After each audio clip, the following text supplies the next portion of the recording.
Good afternoon, everyone. Welcome to the Millionaire Real Estate Agent Business Training short video seminar. So hopefully we're going to get through this in just 3 minutes, okay? And it's going to give you a great business plan to use.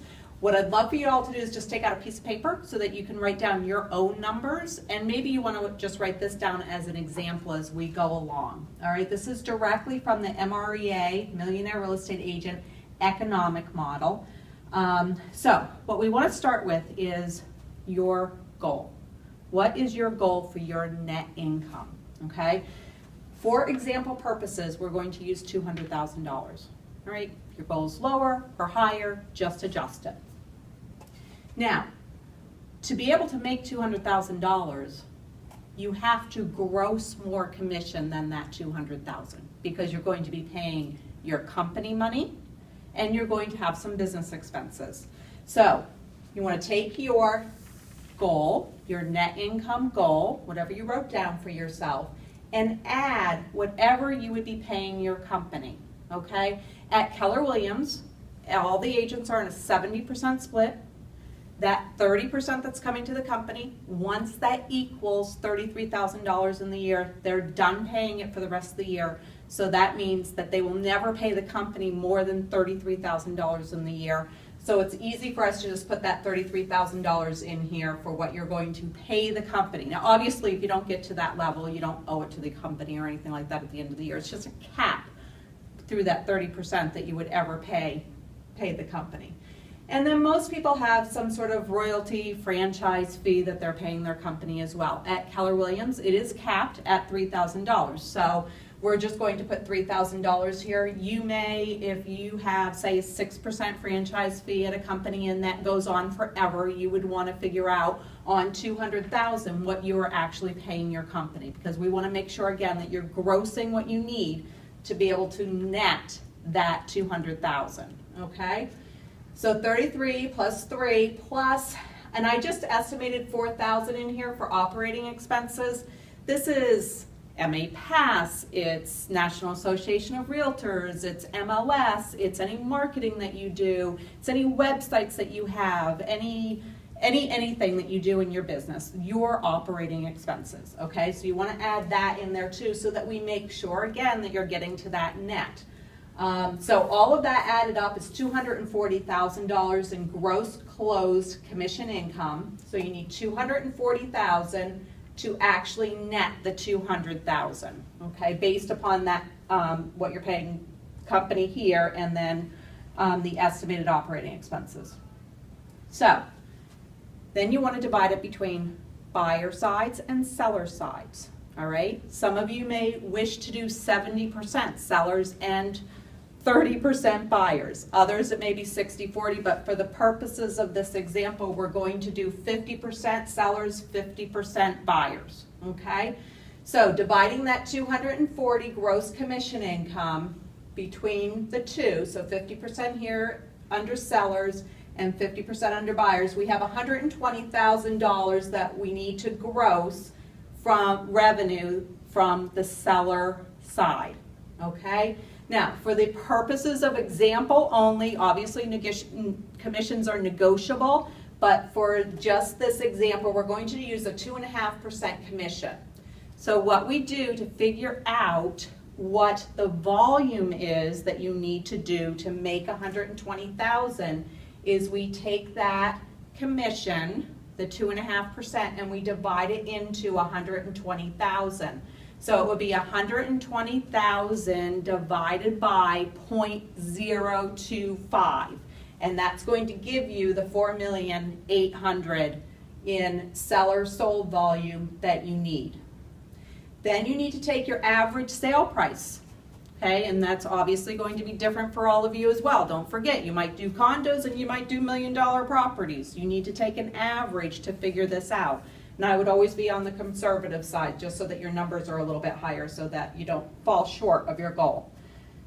So let's take an average $500,000 average sale price, okay? $500,000 into 4.8 million is 10, roughly 10, I rounded. So you need to sell 10 homes at about $500,000, at about a 2.5% commission to get to $120,000 in gross revenue. Now, the important part of this business plan is looking at how many appointments do you really need to go on to be able to get to that sold number, right? So let's take a 65% conversion rate between seller listings taken and seller listings sold. So if you take, let's say you take out of 10 listings that you take, what percentage do you sell? That's the conversion rate that you want to put in here, okay? And national average is around 65%, and that's the only reason that we're using 65% here. So if you're at the national average, and I think it's a lot higher in our area, probably be an average of, I would say 80% in our area, probably. But let's just take that national average. So you take the sellers sold divided by your conversion rate, divided by 0.65, if you're mathematically challenged like I am. So 10 divided by 0.65 will give you 15 seller listings that you have to take in order to sell 10 if you have a 65% conversion rate, okay? Now, there's also another conversion rate we have to consider. How many listing appointments do you have to go on to get those listings, okay? So let's say you go on 10 listing appointments. What percentage do you get? Do you get 8 out of 10? If you do, then you have an 80% conversion rate. So we're taking that 15 and we're dividing it by 0.8 to end up with 18 seller listing appointments that you need. So let's just look at how this all flows up. If you go on 18 seller listing appointments and you have a conversion rate of 80%, you get 80% of those listings, you will take 15 listings. And then if you sell 65% of them, you will sell 10 listings. And if you have an average sale price of $500,000, that'll mean your volume will be 4.8 million, and you have an average commission of 2.5%. Again, that's for purposes, example purposes only here. You will end up with a gross revenue of $120,000. Okay?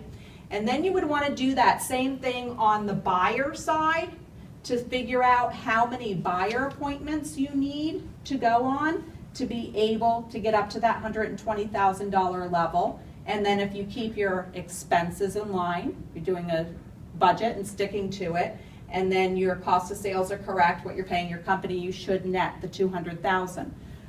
This should be a page that you keep in front of you every day.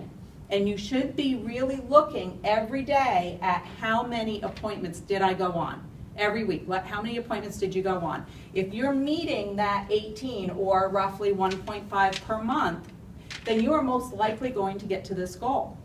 So all of our strategies and all of our conversations really need to be around, how do I get those appointments? That's the most important thing that we can be focused on, making sure that you're getting that level of appointments, okay? And with this, with the buyers and the sellers, it's 1.5 per month for each side. Okay, and that's it for our business plan of the week.